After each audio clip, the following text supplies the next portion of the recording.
प्यार की वैल्यू, अगले चैप्टर का टाइटल। श्रुति, अगर अगली बार बोला ना तो जान ले लूंगी, ठीक है ना? वीर, ओह तेरी इतना गुस्सा। श्रुति, अब ऐसी बातें करोगे तो यही होगा ना? वीर, अच्छा ठीक है, अब गुस्सा मत होना। श्रुति, नहीं वीर, हम गुस्सा क्यों होंगे? वीर, चलो खुशी हुई जानकर कि गुस्सा नहीं हो। श्रुति, हाँ बस मन कर रहा है कि सामने होते ना तो एक खींच के गाल पर चांटा मार देती कि अगली बार ऐसा ना करो। वीर, ओ झांसी की रानी, बस बस बहुत हो गया। श्रुति, हाँ ठीक है। फिर दोनों ऐसे ही थोड़ी देर बात करते रहे और फिर सो जाते हैं। अगली सुबह रजनी, विशाल और वीर सुबह उठ जाते हैं। रजनी किचन में जाती है और सबके लिए चाय नाश्ता बनाती है और फिर खुद नहाकर तैयार होकर बाहर आती है, जहां वीर पहले से ही उसका इंतजार कर रहा होता है। रजनी वीर के माथे पर टीका लगाती है, फिर उसकी आरती उतारती है और एक सुंदर सी राखी उसके हाथों पर बांधती है। फिर उसे मिठाई खिलाती है।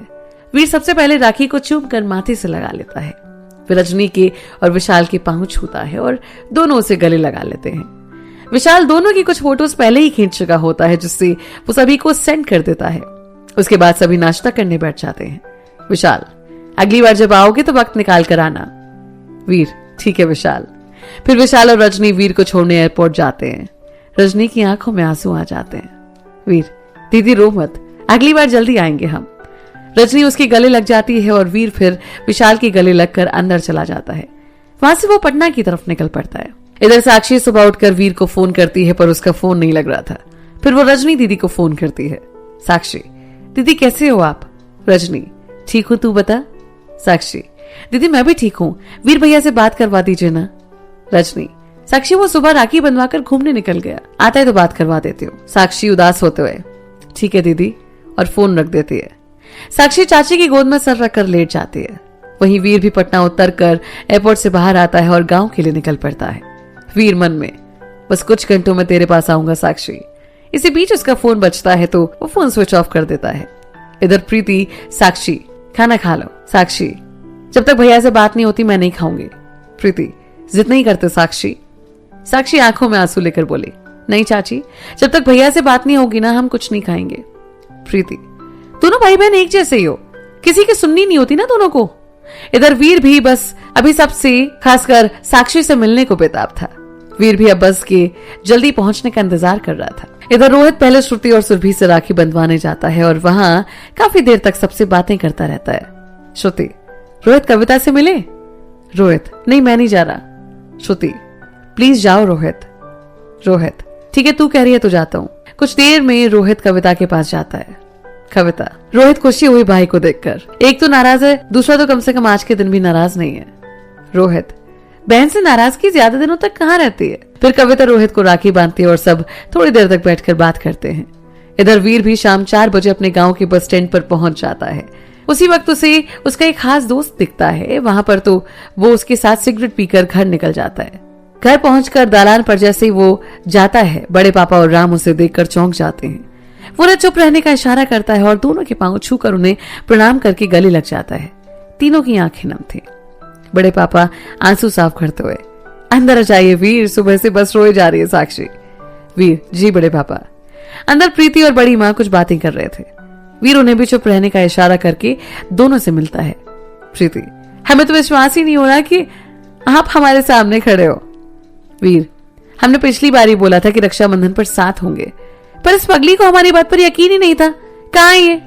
प्रीति, अपने रूम में रो रही है। वीर, तो चलिए अपनी छुटकी को हंसाते हैं। दोनों वहां से साक्षी के रूम की तरफ जाते हैं। प्रीति अंदर जाकर, साक्षी उठ जा, आप कितना रोएगी, कुछ खा ले, सुबह से भूखी है। साक्षी, भूख नहीं है हमें।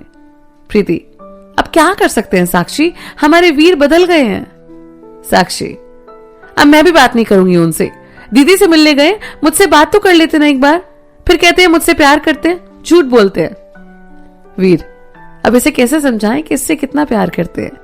इतनी दूर से हम आए हैं अपनी बहनों से मिलने और उसकी तो शिकायतें ही नहीं खत्म हो रही हैं। साक्षी पीछे पलट कर देखती है, भैया आप, और उठकर वीर के गले लग जाती है। वीर, अब तो रोना बंद कर दे, तुझे कहा था ना कि रोएगी नहीं, पर तू मेरी बात क्यों मानेगी। साक्षी, सॉरी भैया, वो आपसे बात नहीं हुई ना तो इसलिए। वीर, चल अब जल्दी से राखी बांध दे, ये कलाई सूनी पड़ी है तेरे राखी के बिना। फिर सभी हॉल में जाते हैं। वहां साक्षी उसे टीका लगाकर आरती उतारती है, फिर उसके हाथों में राखी बांधती है। वीर, तेरा गिफ्ट तो मैं लाया ही नहीं। साक्षी, आप हो ना ही मेरे गिफ्ट भैया, आप तो आ गए ना, मुझे और कुछ नहीं चाहिए। वीर उसके सिर पर हाथ मारते हुए, पागल कहीं की, और फिर उसे एक गिफ्ट का पैक देता है। वीर, अब आप लोग बैठिए, हम थोड़ी देर में आते हैं। बड़े पापा, वीर अभी तो आए हो, कहां चल रही है फिर? वीर, बड़े पापा एक और बहन हमारा इंतजार कर रही होगी। सभी समझ जाते हैं और वीर वहां से बाइक लेकर रोहित के घर निकल पड़ता है। वहां पहुंचकर वो माँ पापा के पांव छूता है और उनसे शिवानी के बारे में पूछता है। वो उसे बताते हैं कि वो अपने रूम में है। वीर वहीं खड़े होकर बोला, अरे हम अपनी बहन से मिलने आए हैं और वो है कि हमारे सामने भी नहीं आई, उसे तो हमारी फिक्र ही नहीं है। शिवानी आवाज सुनकर वीर भैया और दौड़ते हुए अपने रूम से बाहर आती है। आकर सीधे वो वीर के गले मिलती है। भैया आप कब आए? वीर, बस अभी हमारी बहन जब हमें याद कर रही थी।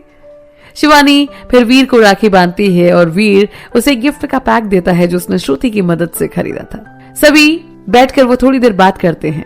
राज, वीर कब तक हो यहाँ बेटा? वीर, बस पापा 1 या 2 दिन।